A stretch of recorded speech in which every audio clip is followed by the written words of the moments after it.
کون کہتا ہے کہ پاکستانی فنکاروں کو ان دنوں بھارت کا ویزا نہیں ملتا؟ کم از کم کومل رضوی اس فہرست میں شامل نہیں۔ کومل رضوی دوست کی شادی میں شرکت کے لیے آئی تو راجستھان تھی، مگر رشتہ داروں اور دوستوں سے ملنے کے لیے دہلی اور ممبئی کا بھی رخ کیا۔ اطلاعات کے مطابق ابھی تو ابتدا ہے، آنے والے چند دنوں میں اس دورے کے حوالے سے کومل رضوی اپنی مزید ویڈیوز اور تصاویر بھی ریلیز کرنے والی ہیں۔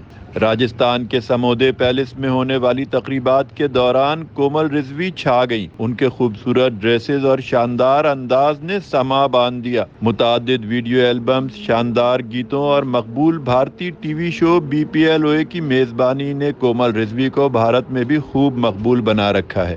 جیسا دیس ویسا بھیس کے مصداق کومل رضوی راجستھان جا کے مقامی رنگ میں ڈھل گئیں۔ اپنے بہترین دوست کی شادی میں جائیں اور پرفارم نہ کریں، کم از کم کومل رضوی تو ایسا نہیں کر سکتی۔ چنانچہ شادی کی تقریبات میں انہوں نے گایا اور خوب گایا، بلکہ نازیہ حسن کے گانے بھی گا دیے۔ خالد فرشوری، نیوز پاکستان، سمودے پیلس، راجستھان۔